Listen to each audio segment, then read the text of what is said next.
Yo, what's going on? It's the Heavyist podcast, weekly worship of the altar of radness, and this is Heavy Hype, Gary Trelease. Oh, We're here chatting about sick riffs all the time. We talk about sick, heavy music, and if that's your kind of thing, you should hit the subscribe button. That would be sick. Just press the button, dude. It's right there. Just do it. It'd be so cool. So a couple of weeks back, I'm sitting here and I'm looking at the schedule, and I'm really wondering what the second half of the year is going to properly look like for heavy music. We've had a phenomenal year so far. There's been some proper album of the year contenders, Death Heaven, Whitechapel, some big things out there. But honestly, everything else that I was sort of really interested in is either been released, I've heard it, or it's the Black Blade record. And that was kind of it. And then, boom, last week, mate, just went wild. The heavens opened. Huge bands that we would count, like a couple of them we would count among our favourite bands of all time. One of them, Gary has committed to Skin. Just absolute wild ride. So we've got some phenomenal records to talk about that will get you very excited for H2. Hell yeah. Should we start with the one that I have inked on my skin? I think it's only right, Gary. It'd be very silly for us to. Deftones, the legendary 5, or I think it might actually be 4. I don't know if they've got a permanent bass player at the moment. Anyway, 5 or 4-piece metal band from Sacramento, California. Their new album is going to be called Private Music, and it's coming on the 22nd of August through Warner.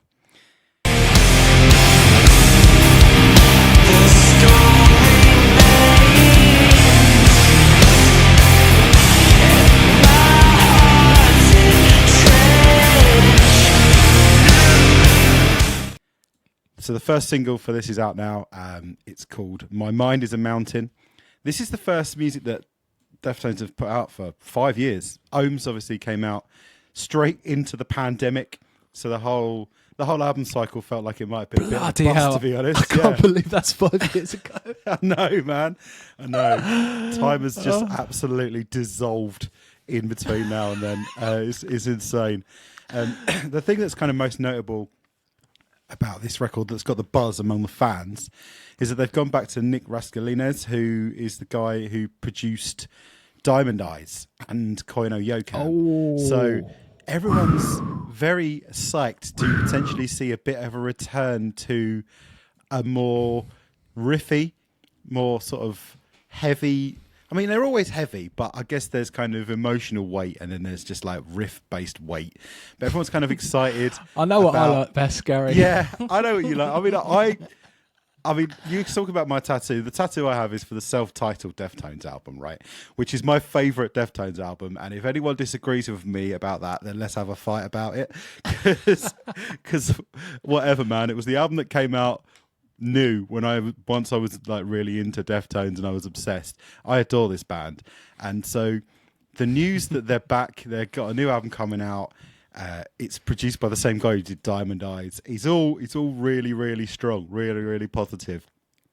I'm very excited, and the fact that you got a single and then the album's going to be here in like basically a month's time.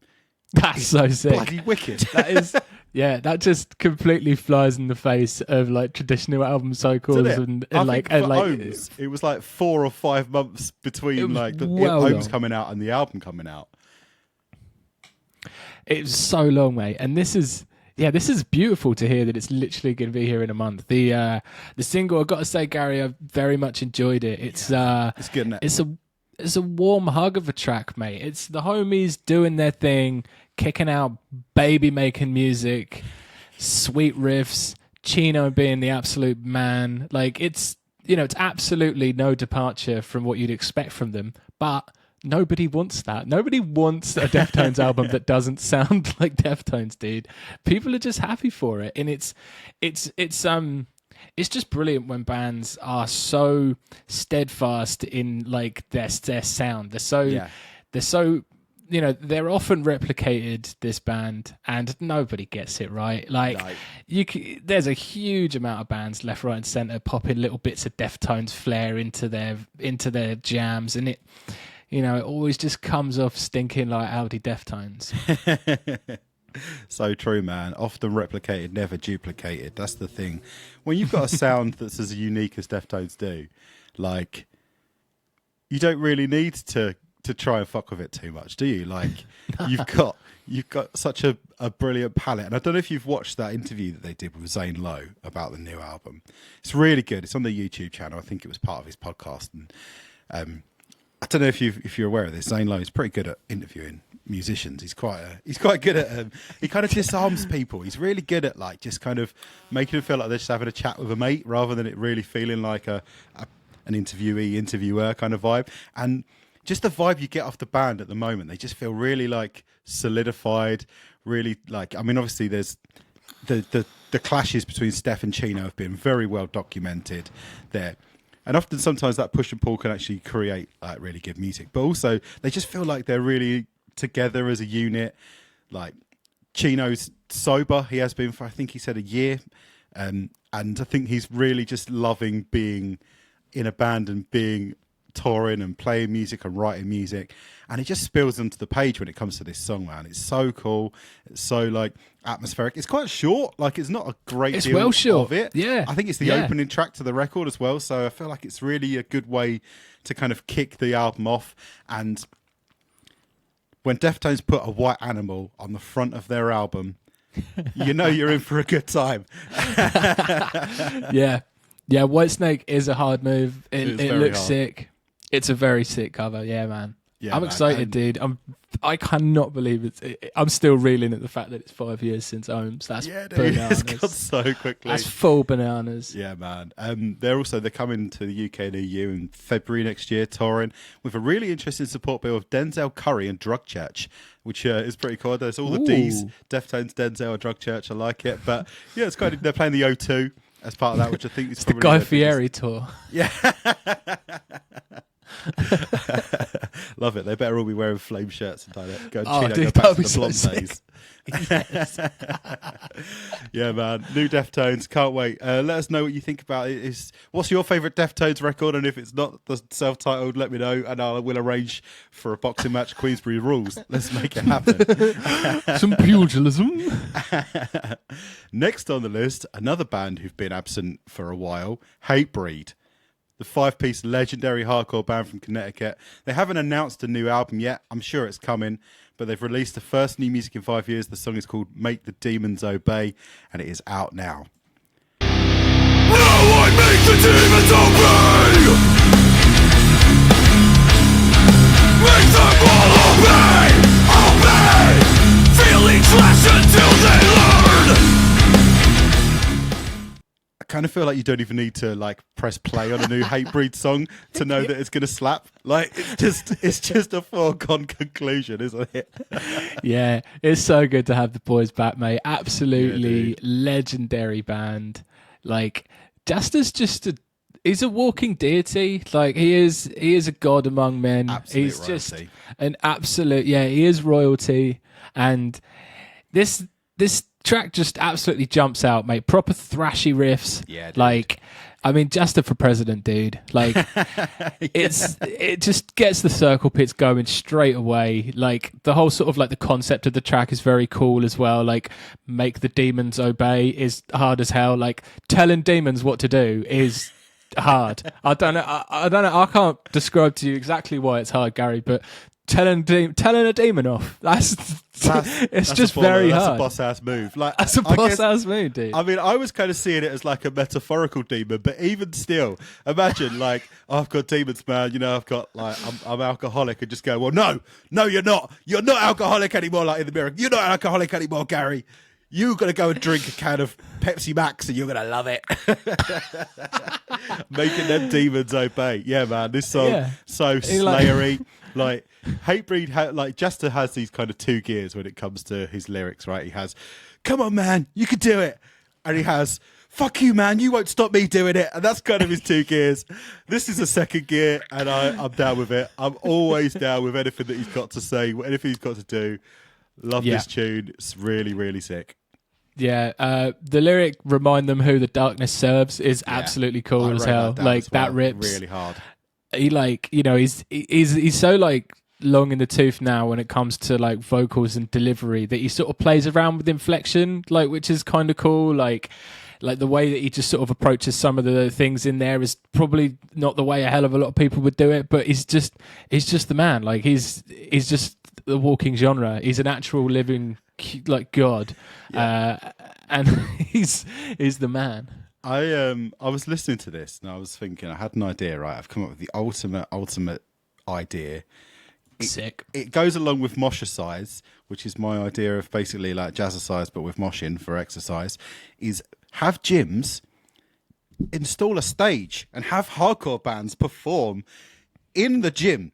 So you're there, right. you're pumping iron, you know, you're on the bicep curl machine or whatever, and literally there's a hardcore band performing there to pump you up. Because I just imagine the supersets you could pull off if you had Hatebreed literally performing behind you while you were going at it, mate. It would be incredible. Yeah. Like this the future of my gym is going to be incredible. It's going to be a venue/gym, and you're all going to get super jacked and also get moshed in the face. Yeah, Jimmy Jaster. I like it, mate.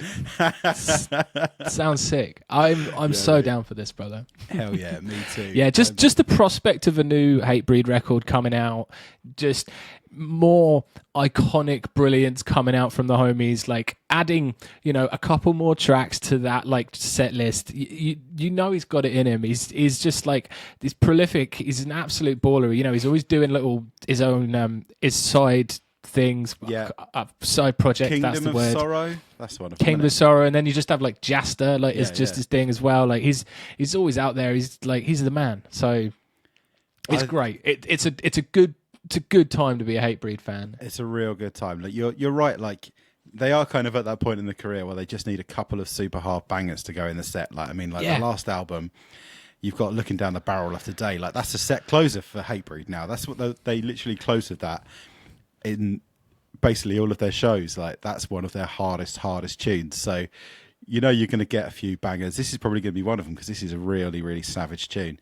But let us know what you think. Are you desperate to get doing some bicep curls to some new Hatebreed tunes, or Jastercise? Is there any? I want to know if there's any nutters out there who would like Hatebreed to try something new, like they want to hear the new industrial album from Hatebreed. Like I want to know if those people exist.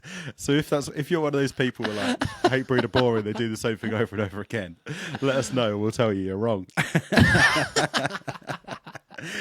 I'm inviting people to write comments to basically just be slagged off by me. I don't think that's how you get engagement on a YouTube channel, boys. If you've got any strong opinions on ketchup, come at him, mate. He'll do you.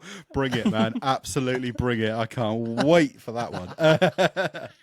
Next on the hype train, we have got the almighty Acacia Strain, a 5-piece metal band from Albany, New York. Their new album is called You Are Safe From God Here. It will be released on October the 24th through Rise Records. I have never cried up, tear of joy. Sadness surrounding my fucking life. A frozen dream, a broken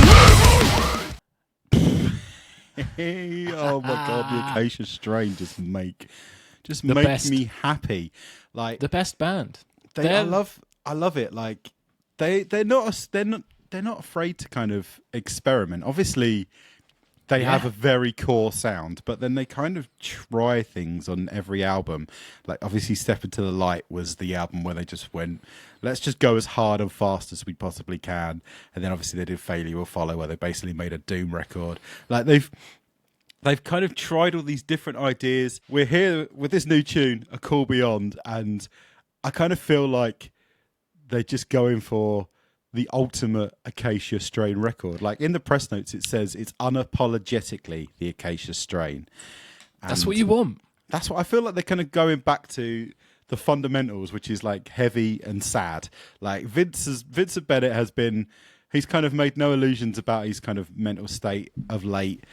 And I saw him when they posted the single, mention on his Instagram that this new record features me at my most bleak, was the quote. And imagine the lyrical content of Vincent Bennett at his most bleak. Like, as if we haven't seen that lyrically. Mate. That is beautiful, mate. That is exactly what I want to hear. I actually don't, it's a shame, isn't it? Because I really hope the guy's all right. Yeah, that's the so trouble, much isn't love it? and respect for him. But like, if he's going to be putting out bangers like this, then it sucks that like you have to get to such a horrible place. But if the music that comes out of it is as incredible as this is threatening to be, at least it wasn't for nothing. Do you know what I mean? At least you didn't have to you weren't languishing in depression and whatever for no reason. At least you kind of got something from it. So I kind of feel like this is a really good way to give it to find a silver lining in such a hard time in his life. And you hit that first opening lyric with if you ever get to heaven and you don't find me, then you're in hell. There's so many in this song, man. I've never cried a tear of joy is one of the most bleak lyrics I've ever heard, and I love it. Mate, the ending of the track is already an all-time Strain lyric. The scour in the book of iconic quotes, man. Bury me vertically with my head exposed so the whole world can see me decompose. That is just beautiful, Gary. That is so Acacia Strain. That is straight up there on an all-time Acacia Strain lyric. Yeah, for sure. I love the track is it's fucking superb, properly So hard. visceral and exhilarating, so full of scorn. Vincent's brilliant misanthropic lyricism, it's the best band being their best, and and they finish on that high. The video's phenomenal as well. The video's so cool. the concept's brilliant. The wheel of misfortune, just people getting absolutely murked. And there's a cool little. Sorry. There's a cool little moment. There's a comedian, Jordan Jensen, in there. She's a really funny New York comic, and I didn't expect to see two of my favorite things combined. It's so nice. The things I love the most is heavy music and comedy, and mostly New York comedy, because LA comedy sucks. Everyone knows that. I mean, Austin's amazing as well, but But anyway, that was cool, mate. I just love the way that the Strain aren't scared of kind of juxtaposing their ridiculously heavy and miserable music with these really kind of daft music videos. They've definitely got previous with it, and I think it's really cool. The Hills Have Eyes. Yeah, man. There's so many great moments from their career where they've kind of just been silly, because I think they know inherently that what they do is kind of silly, and having a sense of humor about it always makes it kind of just drives it home even more for me. This tune, the manic energy that it's got really gets me excited. It's got a crazed look in its eye, hasn't it? This it's scared. You cross the road if this song was coming towards you the other way. I can't bloody wait. Like you say, one of our all-time favourite bands putting out a new record. We get excited, just as excited every time, and I think that's just testament to how great a band the Acacia Strain are. I just want to know, is everybody out there prepared? Are their bodies prepared for new Acacia Strain? Did anybody cop? Did anybody cop any pre-order merch? Because I certainly did. I pre-ordered one of them acid wash red shirts. Nice. Yeah, man. It's going in the collection. It's absolutely beautiful. It's got the 6 feet. I haven't actually checked it out. Thing on the back of it. It's really cool. Yeah, I need to check that definitely out. Have a little Scoopy around that, mate. Oh, do you know what? Actually, I can't. I ordered some very great merch the other day, Gary. I'm gonna wait till it turns up. You're gonna be so stoked, dude. I'm excited. I thought you were gonna say you can't buy merch because you're saving for Max's college fund. It's his birthday next month, and I 100% shouldn't have spent £100 at Cold Cuts. I just 100% shouldn't have. Oh, I love but it, I did. I love it. Yeah, I'm sure he'll look really good in a turnstile t-shirt. Don't worry about it. Yeah. Yeah, new Acacia Strain coming in October. Next, another absolute beast of a band, Sanguisugabogg. They're a 4-piece death metal band from Columbus, Ohio. They've announced a new record. It's called Hideous Aftermath, and it's coming out on October the 10th through Century Media Records. The first single from this record is available now. It's called Abhorrent Contraception. It features Josh Welshman from Defeated Sanity on guest vocals, and it's I'll just say it. It's one of the fucking best things I've heard this year. I absolutely adore it.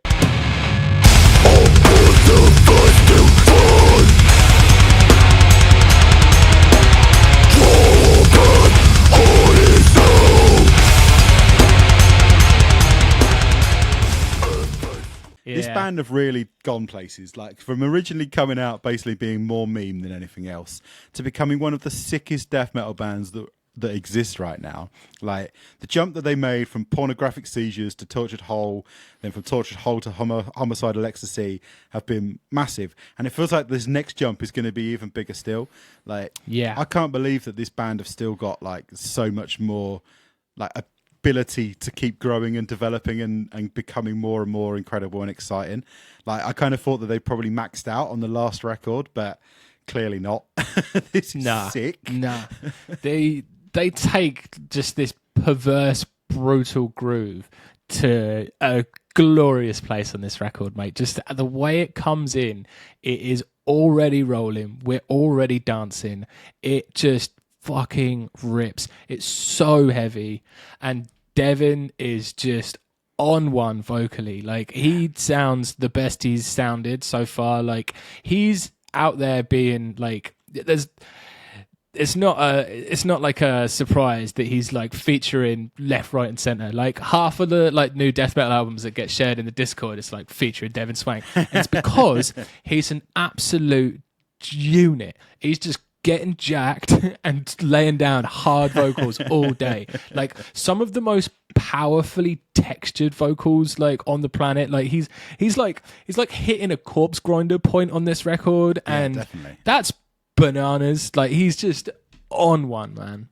Yeah, dude. Like, I think it's funny that we're talking about this in the same time as we've been talking about the Strain, because I get a lot of like the early kind of Deadwalk 3750 kind of vibe from what's going on this. It's that crushing groove, and it's just constantly just switching it's really technical, surprisingly technical, like especially in the drumming. Like sometimes I think like, blimey, am I listening to like Ion Dissonance on Minus the Herd? Like, mate, some of the it's drumming those so like tech. sort of those dissonant riffs that come off the end of the groove. It's like, oh yeah, man. Yeah. But it still makes you want to just nod your head. Like they're still playing drug death, but the drug of choice now is steroids instead of psychedelics, isn't it? Like, I just think that this is really, really exciting, and I can't believe how far from when we did Tortured Whole on the pod, and I was just like, this is a pile of shit. To like, I'm like obsessed with this band now. I love them.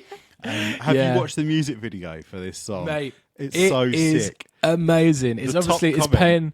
The top comment on YouTube is Boghole Sun, and Boghole that kind of says Sun, it all, yeah. doesn't it? Yeah, it's just so like paying homage to that brilliant sort of warped like reality in the legendary Black Hole Sun video. Yeah, and man. it's like this nuclear family housewife that just absolutely turns.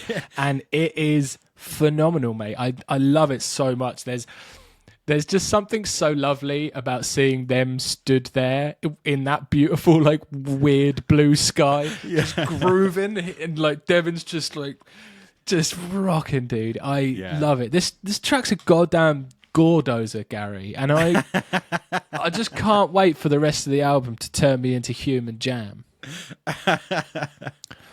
Mate, I can't agree with you more, dude. Like, I am incredibly psyched to hear this record. Like, I cannot wait.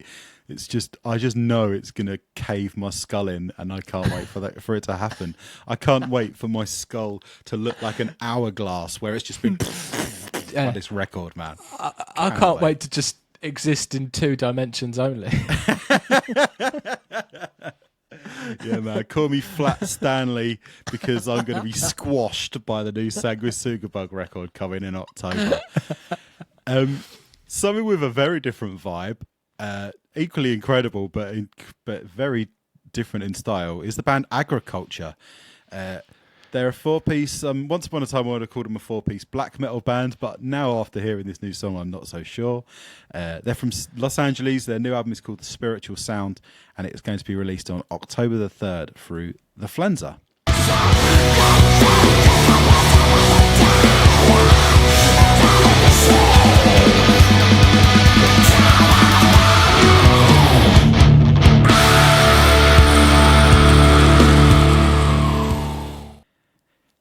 previously we talked about this band, a self-titled album. I just remember feeling like it was one of the most kind of uplifting black metal experiences I've ever had. I remember I spent a lot of time listening to it on the beach when I was on holiday and just being like swept away. It was really rousing. And despite being incredibly fast with some of the fastest blast beats you've ever heard, it was quite like accessible. It kind of reminds me of like Death Heaven and that whole kind of world. But this new single, Bodhid Rama, it's quite different. I mean, it's very different. It doesn't. Yeah. I'm underselling it a bit there, aren't I? This is so. I don't remember hearing a song that kind of was as mad and all over the place as this. But I tell you what, it is bloody brilliant, isn't it? It's bloody fantastic. It's crazy, this track. Like, so, you know, they were previously like their tag as well. It still is their tag on Instagram. So maybe the rest of the album isn't going to change too much, or maybe they just don't think about it. But like ecstatic black metal was their thing, right? And that was the best term that summarized exactly how they sounded. Just completely, it was like standing in a solid force of like a tractor beam of pure sunlight. Like that's what it felt like listening to this record. But this thing is wild, and I'm so conflicted on this. This is why I wanted to talk about this track, really? Because they're really changing it up, like it's like they're trying a Death Heaven before they can run, like, and like there's just some points in this track that I just like. So it comes in with that alt rock bit, which is kind of cool. And then it does this little like whispery bit, and it's just, I really hate that bit, Gary. I hate it so much. It's so rubbish. There's not a single person on the planet that listens to that track and is going to go, I really like that whisper bit. Like, I don't like. It wound me up because I can really see them trying here. They're obviously trying. They're trying to put something really interesting and diverse together, and like, but are they trying to Death Heaven before they can run, mate? Like,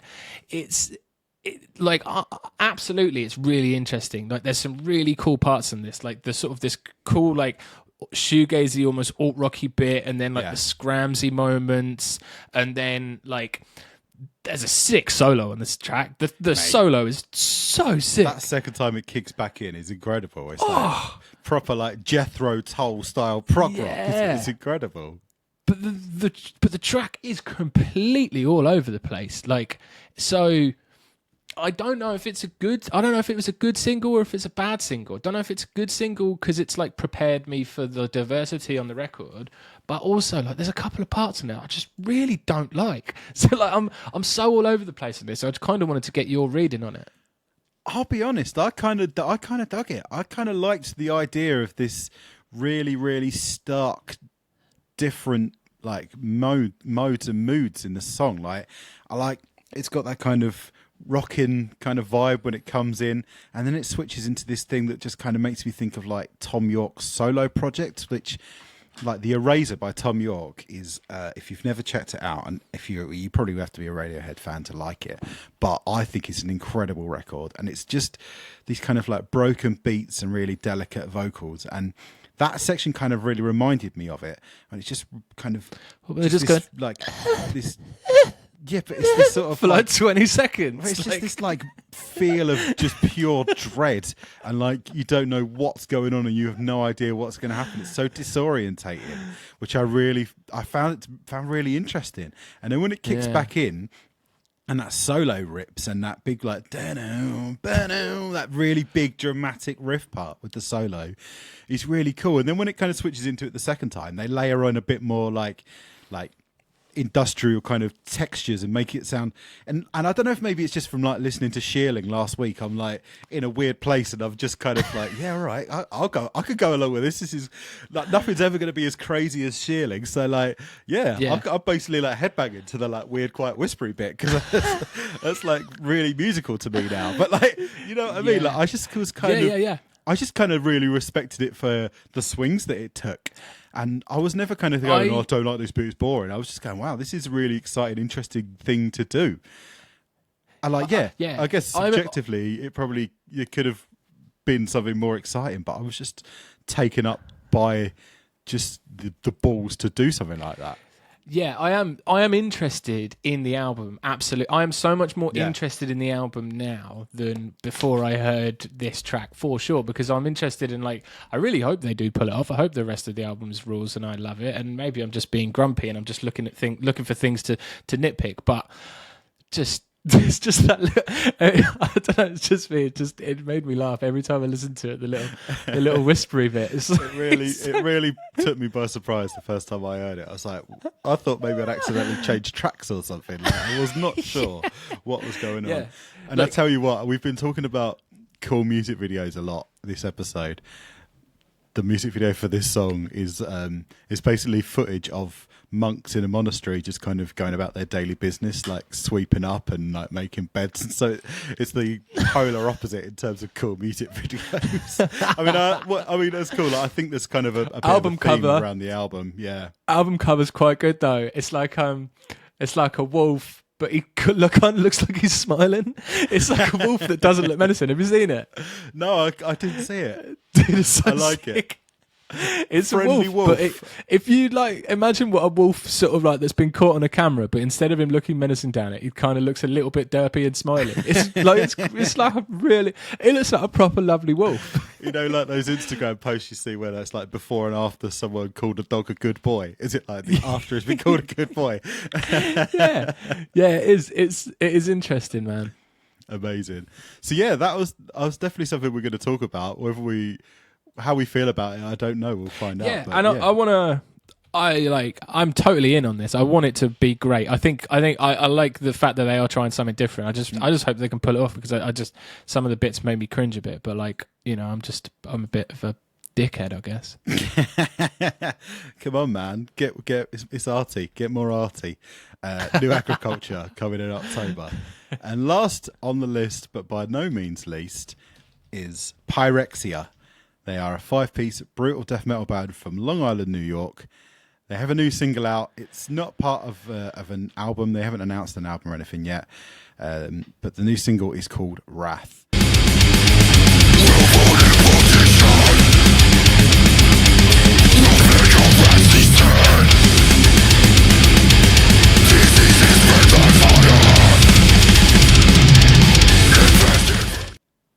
So I think they re-released their album Sermon of Mockery this year, a remastered version.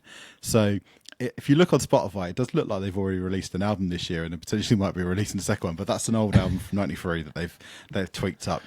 But this single is absolutely ridiculously hard. I know it's so it hard. features Devin Swank as well, so you kind of You got know everything jacked. you need there, haven't you? You know the track's jacked as hell. You know it. Yeah, man. I know this is a band you've recently really fallen in love with, isn't it, son?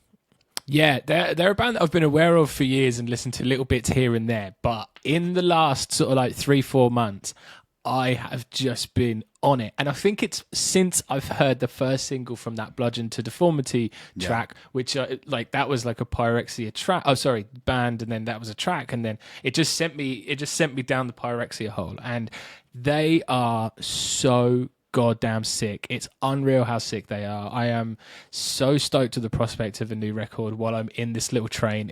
This little single, especially featuring Devin Swank, couldn't have really come at a more perfect time for me. Like you know, maybe they're gonna put another one, you know, maybe like Vincent Bennett will be on one and I'll just be super stoked. Like like it's all coming up Millhouse with this band for me. And like I've been on such a sort of a journey of discovery with them. Like that record, if you're like not necessarily a big fan of brutal death metal, and you've sort of been put off by some of it, like I think the vocal stylings can kind of put a lot of people off. That was definitely something that I was going to bring up. Yeah.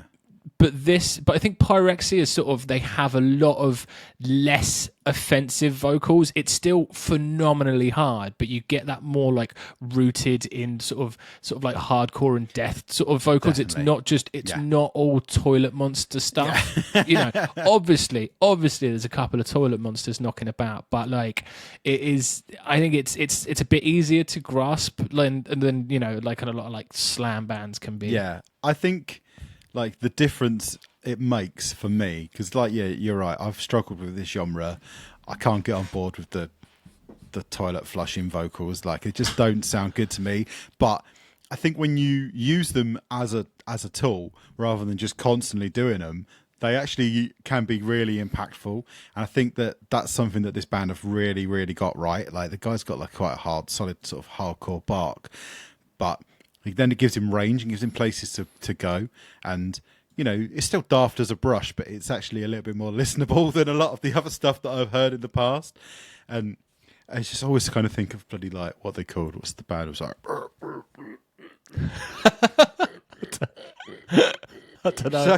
Children, is it called? I don't know. I can't remember what they're called.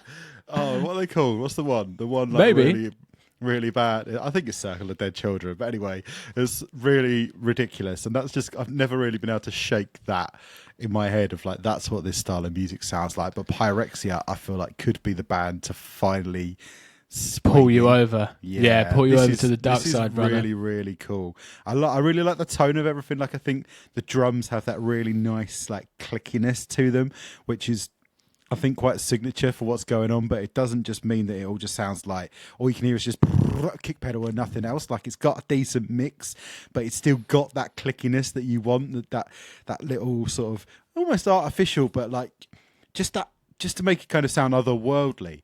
I really like that about it. And again, another sick music video. This time it's like an animated, it looks like the Trailer Park Boys animated series. The animation of it is really cool. It's like a Shining video. Obviously the song's got like a massive Shining sample up front. The Shining sample up front it's just such a hard move. On paper, it immediately is way sicker for just having a Shining sample. But for then having an entire minute of it is just so ballsy and so awesome and so, like, no fucks given. I love it. And then on top of that, like, I can imagine everyone's out there trying to find the most obscure audio samples to chuck into their songs. They've just gone for Here's Johnny. Just go for the goat. They've just absolutely gone for it. They don't give a shit. Yeah. Like, and I fucking love that. Like, yeah, this is a really awesome tune. I don't know. It feels like it could be standalone, but hopefully it's not. Hopefully there's a new record coming. They're fairly consistent every sort of few years with a new album, so I wouldn't be surprised to see Pyrexia releasing something new like tail end of this year or maybe even beginning of next year. But yeah, another band to get super hyped on. The list of bands to get super hyped on this week is outrageous. If there's anything else coming out that we haven't talked about that you feel like we should have done, let us know in the comments. We'll go and check it out.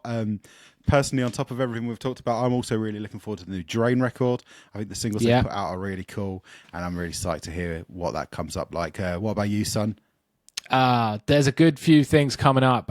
Intercourse, obviously fantastic band. We've talked about everything. Crippling Alcoholism. I think they release on the same day, which is September the so 12th. sick. I think it might be the same day, which is amazing. That's a huge day in the Heavyist calendar. For any of those that are like new, that was voted our album of the year by all the homies in the Discord. It was voted the most appreciated album out of everything they released last year. And Blood Incantation came out last year. Yeah. Okay, like it's a big deal. It's a big deal in the Heavyist community. Sure. We love that band. I mentioned it at the top, but Black Braid is one I'm really, really looking forward to. I think that comes out the same day too, September the 12th. You'll be a busy boy on September the 12th, my friend. You're going to do nothing. You're just be listening to records. Yeah. We're here all the time, chatting riffs, talking about amazing records. Maybe you might find your new favourite band, or maybe it might just be nice to hear two people chatting breeze about sick records. So join us, subscribe, and come and join the fun. We love you all. Hell yeah. Peace. Peace out.